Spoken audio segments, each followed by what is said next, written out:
My friends and I, whom I will refer to as A, E, S, and D if necessary, have been getting into paranormal investigations over the past few years. We aren't professionals by any means, nor do we claim to be. It's just something that we enjoy doing whenever we're all able to get together. We've gone to a few supposedly haunted locations and done some investigations, but nothing prepared us for what we experienced in this story. So, one day, we were discussing where we should go for our next paranormal investigation. We had just finished another investigation a couple of nights prior, so we were still feeling brave from that. As we were discussing where we should go, one of our friends suggested that we should check out this old abandoned school in rural Tennessee. We had heard stories about this school from videos on YouTube and from just online searches. If you know the story about the boy who was bullied to death and buried underneath the floorboards, then you'll know what school I am referring to. If you don't know the story, then I'll give you a brief summary. A young boy was cornered in the boys' bathroom at this school by a bully. The bully beat him up so badly that he ended up succumbing to his injuries and died on the spot. The bully, in a panic, realizing what he had just done, decided to pull up some of the floorboards with his pocket knife and stash his body underneath them. Because of how brutal it was, it is said that something very dark and malevolent is said to haunt the school, as well as the boy. Some even speculate that this dark spirit is what drove the bully to take it too far and kill the boy. Now, back to the story. Sadly, our friend A couldn't come with us on this investigation, so I invited another one of my friends, whom I'll refer to as H. H wasn't really into the paranormal like the rest of us are, but agreed to come anyway, just to hang out and have something to do. So, we all got into our cars and drove to this school, hoping to have some paranormal experiences and maybe even capture some paranormal evidence that we could show off online. When we got to the school, we quickly realized that the pictures and videos we had seen online did not do the real thing justice. It was creepy. The entire place was covered in shrubbery, vines, and graffiti. The windows had been busted out, and the doors were off their hinges, presumably from all the local kids looking to get a rush by breaking into and exploring a creepy abandoned school.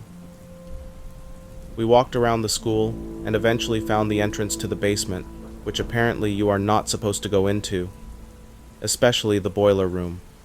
Not just because the whole building was on the brink of collapse, but also because that's where it primarily lives. So of course that's one of the first places we wanted to go. We walked around the basement and did some exploring, just to survey the area and to get a better idea of where we wanted to begin our investigation. We eventually did find the boiler room, and at first glance, it didn't seem like anything special. Just some broken down equipment, graffitied walls, trash thrown all over the place, and a random school chair sitting in the corner. E laughed and made the comment, "Must not be a very powerful spirit if this is where it has to live." We all let out a little chuckle in agreement and continued our way through the basement. Looking back, saying that may not have been the best comment to make about this thing and its home. We exited the basement and went into the main area of the school. The main area wasn't any better than the basement. Graffiti and trash were everywhere. The ceiling was falling in, and the floor was collapsing in some areas. We explored the halls, some classrooms, the gym, and we even found the bathroom where the bullied boy was supposedly buried underneath the floorboards. After exploring for a little while longer, we decided to start our investigation. We set up a couple of cameras, motion sensor lights, and voice recorders in some of the classrooms, the hall, and the bathroom.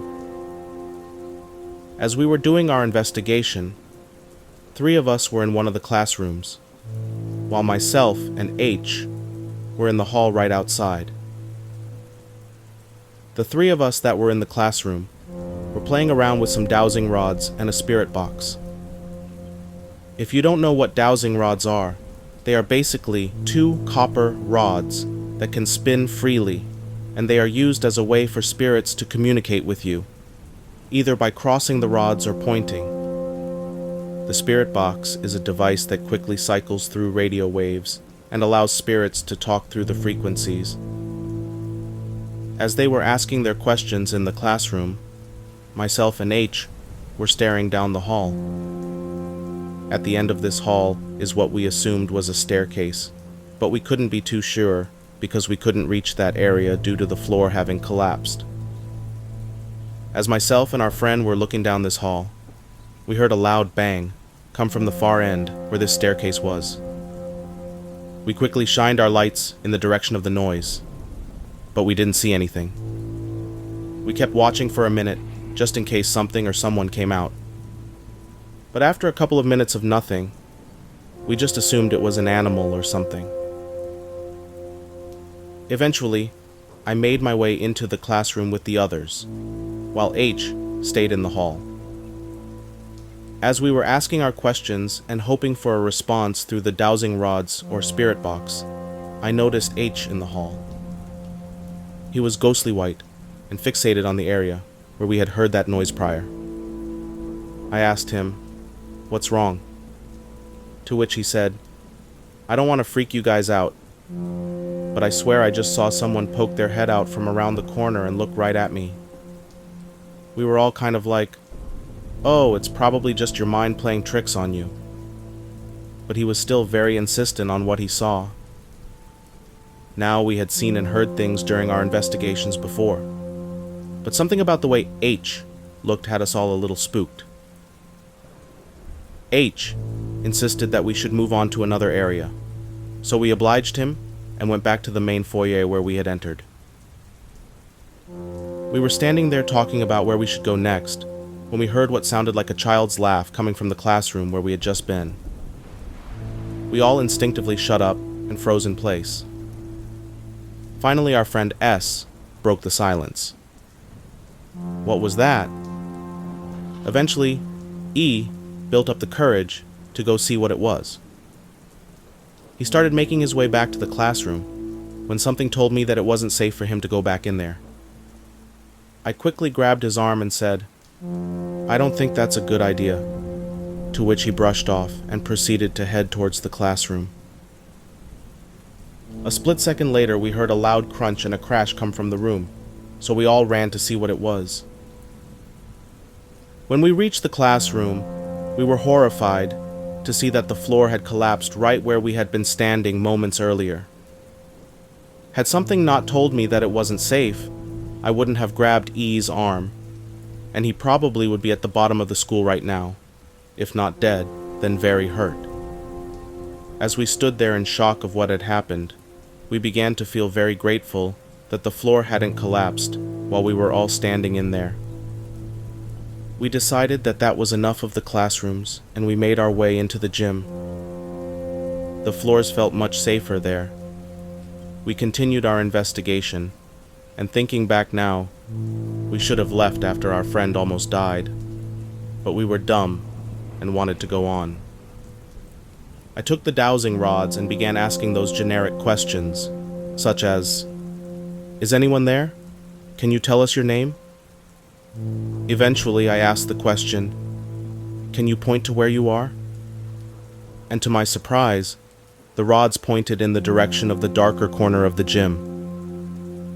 "Guys, come here," I shouted to my friends. "I'm getting responses." As my friends came closer, the rods began to move as well. Now they weren't pointing in the corner anymore. They were following E. Now might be a good time to mention that this is the same guy who almost fell through the floor and the guy who made the sly comment in the basement about this thing's home. I'm not saying that he was being targeted by this thing, but it sure seemed like it at this point. No matter where he moved, the rods followed him. He went left, they followed. He went right, they followed. He ran around me, they followed full circle. This creeped us out beyond belief, so we wanted to know why the rods were following him. As we asked our questions as to why the rods were following him, someone eventually asked, "Are you mad at him?" And then, in an instant, the rods went straight and unnaturally still, and the room went quiet. So quiet, in fact, that it was as if we had all fallen deaf instantaneously.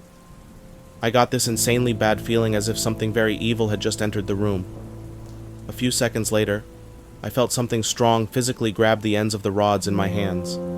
Whatever was grabbing them began thrashing them back and forth with enough force to move my whole body, as if they were trying to break them from my grip. As this was happening, noises started coming from all around the school.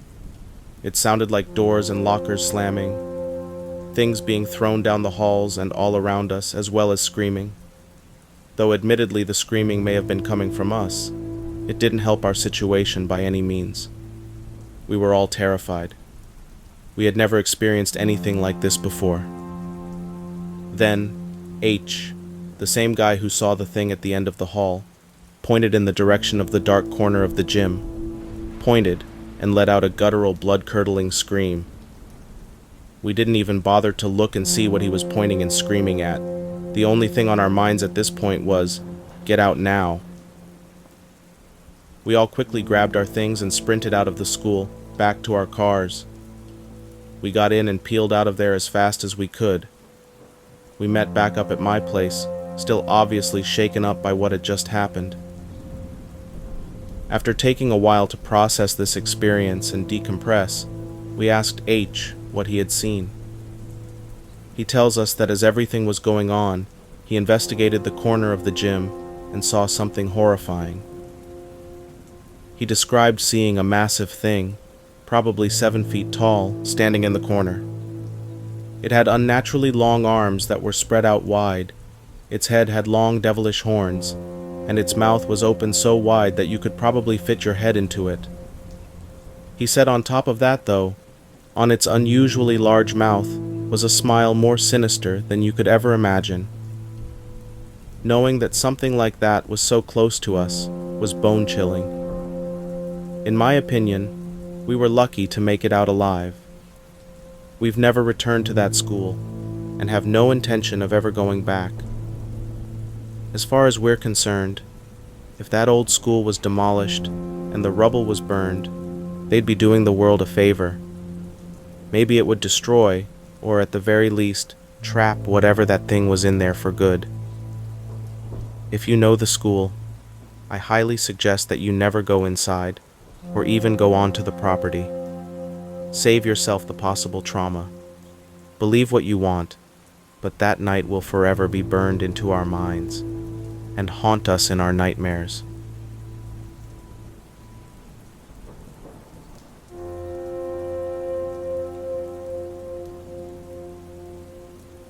I had some spooky stuff happen, and I guess I just wanted to post it somewhere to get people's thoughts about it. It's not just my own stories, but also my boyfriend's stories too. There are not just ghostly things, but also predictive dreams, and what I think was a vision of the future. So I guess I'll start with a story my boyfriend told me when we found out that we both are into the paranormal stuff. My boyfriend's grandfather used to visit every day for a long time, always around 3 p.m. Like clockwork, he'd show up at his house and knock on the shed my boyfriend had made his own. Then he passed away. My boyfriend said he was really having a hard time with the loss of his grandfather. One day, nearly a week after the funeral, he sat in the shed thinking about all the memories of his grandfather, and he heard a knock on the door. He told me that it wasn't an accidental knock, like something getting blown against the door, but a very deliberate knock. He looked, and no one was there, and for some reason, he thought to look at the time. It was 3 p.m. My boyfriend believes his grandfather came to visit him, to comfort him. I once dreamed my mom's alarm woke me up on a stormy morning, and she asked to bring me to school. I only heard her voice, and my voice, but I just saw black. Immediately after that dream, I heard that alarm go off, and the whole conversation I just dreamed of happened. Everything happened exactly the way my dream unfolded. I told my mom this, and she thought it was very weird. Another dream I once had was that I was on my bicycle on a wooded bicycling path with a very specific shape of a house on one side. Years later, I cycled on that exact path to get to college with a friend. It was a path I'd never taken before, but the friend I was with insisted it was a shortcut. The first time I didn't even realize it was that same path, but I kind of recognized it. By the third time, I started to look around and realized that those houses were the ones I dreamed about years ago. I told my friend, and she also thought it was weird. On another day, I wanted to smoke, so I went outside with a roommate to smoke a cigarette. I'm facing the driveway, and we're talking, and everything is normal until I see a full-on black figure apparition of someone running past and jumping over the little wall on the side of the driveway. I just saw the shape running and jumping, but I never heard the footsteps. I told my roommate what I saw.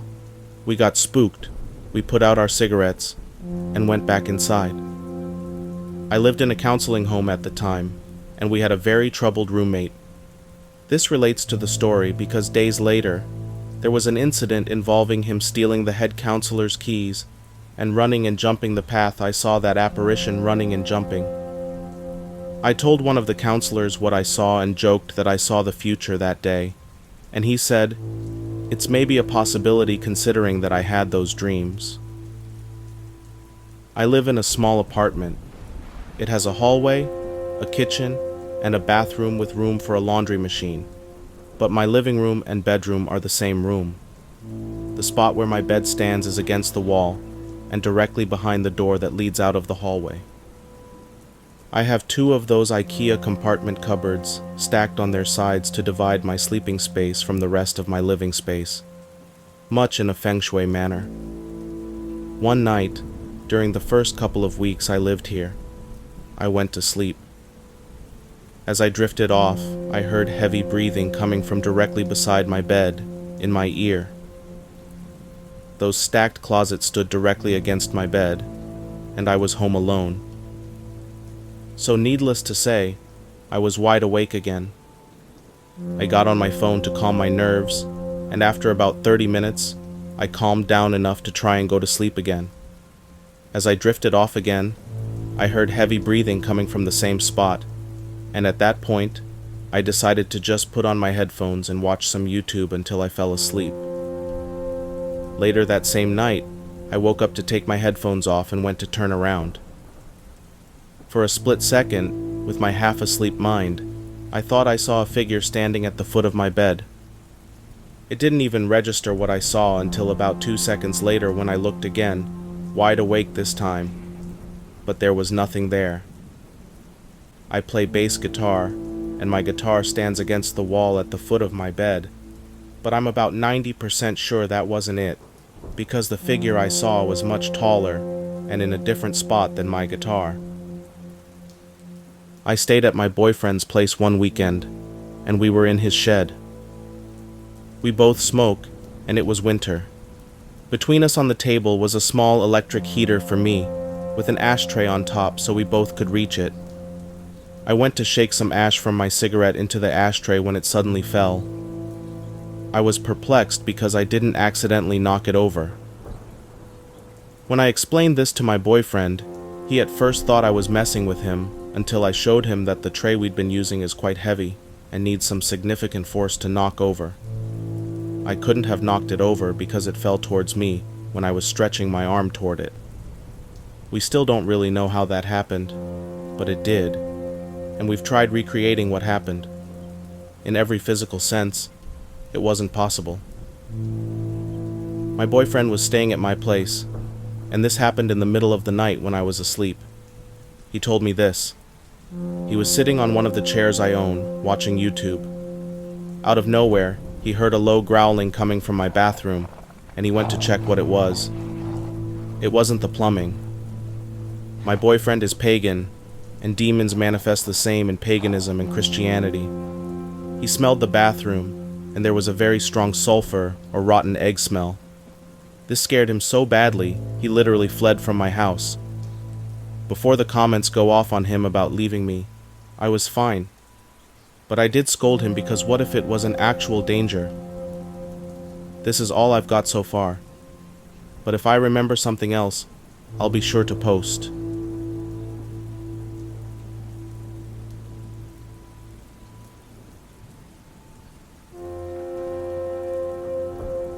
A couple of summers ago, my buddies and I used to go to a large abandoned factory that had burned down to smoke and hang out without anyone bothering us. The front of the factory was still standing, and we had found an entrance into the front. All of us had been inside multiple times, except one of us. One night was just like any other night, with nothing unusual about it. Somehow the topic of mystical creatures came up, and I asked my buddy Jay what Skinwalkers were and if he believed in them. He was very shocked and told me not to say it out loud again. And when I said, "What? Skinwalker?" he responded, "Dude, shut the fuck up." I found it amusing that Jay and my other buddies, Justin and Bobby, took something so silly so seriously. I let it go, but my other friend Tristan wanted to poke some more fun at them. "Oh no, look at me," he said, before he began to whistle and mockingly say "Skinwalker" a couple of times while walking into the middle of the factory. This part of the factory was burnt down and had no roof or walls, just some grass in the middle and bricks around the perimeter. I was watching Tristan walk into the middle of the factory when he suddenly stopped and froze. I tried to figure out what he was doing.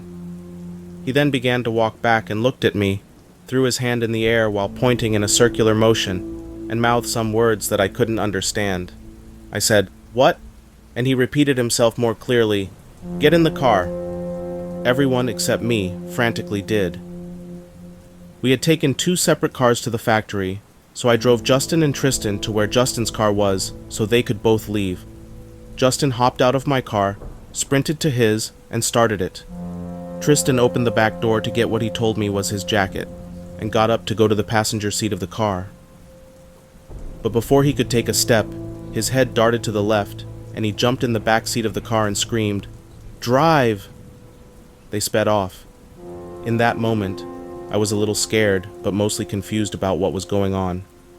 I didn't take off very fast because I had to turn my car around to start driving toward the exit.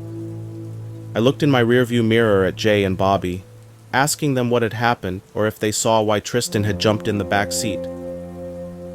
I saw Bobby turn his head around in my rearview mirror to look behind us. Shortly after, he whipped his head back around and screamed, "Dude, floor it!" And I did. We all ended up rendezvousing at a local market to figure out what had happened. I asked Tristan what had freaked him out so much. This honestly concerned me because neither one of us was superstitious at all. He told me and the others that he heard something like a twig snapping when he froze, and looked toward the front of the building, which only had 2 staircases on the left and right side, and an elevator shaft in the middle. He then explained that he saw a silhouette of a tall, thin person on the highest floor in the middle of the building where the doors would have been, and then it disappeared. Tristan had never been inside, so he thought he saw someone standing on the 3rd floor. Jay explained that there was no floor there, and that it was an empty elevator shaft. We were all shaken up. I also asked Tristan why he screamed, "Drive," at Justin and jumped into the back seat of his car. He explained that he heard what he thought was someone or something sprinting towards his direction, and that's why he jumped in. I then asked Bobby why he asked me to floor it. He said that he saw some long, skinny, humanoid-looking thing sprinting at my car on all 4s really fast. And that's my story. I think maybe it could have been some homeless person sprinting on all 4s at my car, but that doesn't explain Tristan seeing the silhouette of someone standing in an empty elevator shaft.